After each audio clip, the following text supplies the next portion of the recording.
ঢাকার মিরপুরের পল্লবীতে স্কুল ছাত্রী রামিসা নিহত হবার 2 মাস হতে চলল। এই মামলায় গ্রেপ্তার হয়ে বর্তমান কাশিমপুর মহিলা কেন্দ্রীয় কারাগারে বন্দী স্বপ্না। জানা গেছে 1 মাসেরও বেশি সময় ধরে কারাগারে একটানা কান্নার ওপর আছেন এই নারী। কান্নার সময় বিলাপ করে করে বলতে থাকেন, আমার স্বামীর পাপে আজ আমার জীবন শেষ। বাপমায়ের কথা মেনে সোহেলকে বিয়ে না করলে এমন খেসারত দিতে হতো না। জেনে শুনে একজন নেশাখোরকে বিয়ে না করলে আজ জেলে থাকতে হতো না। সব মিলে কারাগারে কেমন আছে স্বপ্না, কি খাচ্ছে, কিভাবে যাচ্ছে তার দিন, কবেই বা ফাঁসি হবে স্বপ্নার, চলুন বিস্তারিত। কারাগারে বিশেষ সূত্র জানায়, কন্ডেম সেলে কান্না কাটিতেই দিনের বেশিরভাগ সময় কাটে স্বপ্নার। প্রথম ভেঙে যাওয়ার সংসারে রেখে আসা নিজের ছেলে আর মায়ের মুখ মনে করে কাঁদেন তিনি। খাওয়া দাওয়া করেন না বললেই চলে, যতটুকু খান সবটাই কারাগার থেকে সরবরাহ করা খাবার। স্বপ্না কারোর সাথে কথাও বলেন না, সবসময় একাকী চুপচাপ শুয়ে বসে থাকেন। সূত্র জানায়, স্বপ্নার বাড়ি নাটোরের সিংড়ার চৌগ্রামে। বাবার নাম জিহাদুল ইসলাম। সম্প্রতি শিশু রামিসা নিহতের ঘটনায় 20 মে থেকে কারাগারে রয়েছেন তিনি।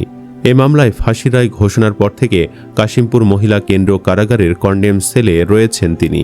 রামিসাকে শেষ করার মামলার প্রধান আসামি সোহেল রানা। এই ঘটনায় তিনি স্বামী সোহেলের সঙ্গে সরাসরি জড়িত ছিলেন, ফলে দুজনকেই মৃত্যুদণ্ড দিয়েছে আদালত। বিচারে অভিযুক্ত দম্পতির সর্বোচ্চ সাজার রায় মেনে নিয়েছে সোহেলের পরিবার। অন্যদিকে স্বপ্নার পরিবারেরও কোনো ক্ষোভ নেই রায়ের প্রতি। স্বপ্নার পরিবার বলছে, স্বপ্না যা করেছে এর জন্য ফাঁসি হওয়া উচিত। এর জন্য প্রায় 2 মাস হতে গেলেও পরিবারের কেউ স্বপ্নার সাথে দেখা করতে আসেনি। 2012-13 সালের দিকে 8ম শ্রেণীতে পড়ার সময় রুহুল আমিন নামে এক ছেলের সঙ্গে তার বিয়ে হয়। বিয়ের পর শ্বশুরবাড়ির সিংড়াতে তিনি বসবাস করতে থাকেন। বিয়ের প্রায় 5 বছর পর 2017 সালে তার একটি ছেলের সন্তান হয়। ছেলের বয়স যখন 3 বছর তখন স্বামী তাকে ডিভোর্স দেন। ডিভোর্সের পর স্বপ্না মায়ের কাছে চলে আসেন। সেখানে আনোয়ারা চক্ষু হাসপাতালে আয়ার কাজ নেন। পরবর্তীতে পরিবার থেকে আবার বিয়ে করতে বললে সন্তানের কথা চিন্তা করে রাজি হননি। একদিন তার এক চাচা বর্তমান স্বামী সোহেলকে তাদের বাসায় নিয়ে আসেন। তখন এলাকার লোকজন বলেন, এই ছেলে ভালো নয়, নেশা করে। সোহেল প্রতিদিন 5 পিচ ইয়াবা সেবন করতেন। ইয়াবা খেতে নিষেধ করলে বলতেন, আর খাবেন না, ছেড়ে দেবেন। সোহেলও পূর্বে একটি বিয়ে করেছিলেন। সে ঘরে তার 7 বছরের একটি সন্তান আছে বলে জানিয়েছিলেন। তাই স্বপ্নার বাবা মাও ও চাচা বিয়েতে রাজি ছিলেন না। স্বপ্নাকে দেখতে আসার দিন সোহেল তাকে মোবাইল নম্বর দিয়ে যান এবং তার মোবাইল নম্বর নেন। কথা বলতে বলতে দুজনের মধ্যে প্রেম হয়। এক পর্যায়ে 2023 সালে বাবা মাকে না জানিয়ে বিয়ে করে ফেলেন। স্বপ্নার প্রতিবেশী আবু বক্কর ও আবু সাইদ বলেন, স্বপ্নার কপালে শনি পড়েছে। সোহেল তার তৃতীয় স্বামী। বাবা মার অমতে তাকে বিয়ে করার পর তার সঙ্গে পরিবারের সম্পর্ক আর ছিল না। যেমন সঙ্গদোষে লোহা ভাসে, তেমনি স্বপ্না এমন ঘটনায় জড়িত হয়েছে। সোহেলের মতো খারাপ ছেলের সঙ্গে বিয়ে হওয়ায় তার কাল হয়েছে। আমরা তাদের দুজনের শাস্তি চাই। জানা গেছে, সোহেলকে বিয়ে করে শ্বশুর বাড়িতে সিংড়ায় 5 মাস থাকার পর সোহেল তাকে নারায়ণগঞ্জ নিয়ে আসেন।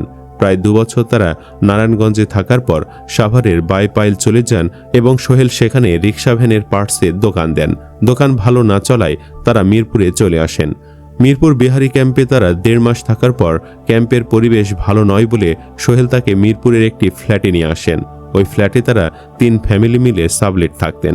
একজন ভাড়ায় বাইক চালাতেন, একজন রং মিস্ত্রির কাজ করতেন, আর ফ্ল্যাটের নিচতলার গ্যারেজে সোহেল মেকানিকের কাজ করতেন। ঘটনার দিন পর্যন্ত ওই ফ্ল্যাটে তারা 2 মাসের মতো অবস্থান করেন। 2 মাসের মধ্যে একদিন রামিসাদের বাসায় গিয়েছিলেন। এছাড়া সিঁড়িতে ওঠানামার সময় তাদের সঙ্গে দেখা হতো। ঘটনার দিন অন্য যে 2 ফ্যামিলি সাবলেট থাকতো তারা কেউ ফ্ল্যাটে ছিল না। সকাল 7:30টার দিকে ঘুম থেকে উঠে স্বপ্না দেখেন তার স্বামী সোহেল মোবাইল টিপছেন। তখন স্বপ্না বলেন, মাথা ব্যথা করছে, একটু ঔষধ এনে দাও। তখন সোহেল নিচ থেকে ঘুরে এসে বলেন, এখন দোকান খোলা নেই, দোকান খুললে পরে ঔষধ এনে দেব। সোহেল বারবার বাসার উপর নিচে আপ ডাউন করতে থাকেন। আধ ঘন্টা পর সোহেল ঔষধ এনে দেন, তুমি খেয়ে ঘুমিয়ে থাকো, আমি কাজে যাব। 12টার দিকে ঘুম থেকে উঠে রান্না করবা। এরপর স্বপ্না ঘুমিয়ে পড়েন। এক পর্যায়ে বাহিরে থেকে দরজা ধাক্কানোর শব্দ শুনে ঘুম থেকে উঠে সবকিছু অস্বাভাবিক দেখতে পান। ফ্ল্যাটের দরজার গোল লকের ফাঁকা দিয়ে দেখতে পান বাহিরের সবাই তাদের দরজা ভাঙার চেষ্টা করছে। এক পর্যায়ে লোকজন দরজা ভেঙে ফ্ল্যাটে ঢুকে খাটের নিচে মেঝেতে রামিসার মরদেহ খুঁজে পায়। আদালতের নথি সূত্রে জানা গেছে রামিসাকে শেষ করে জানালার গ্রিল কেটে সোহেল পালিয়ে যান।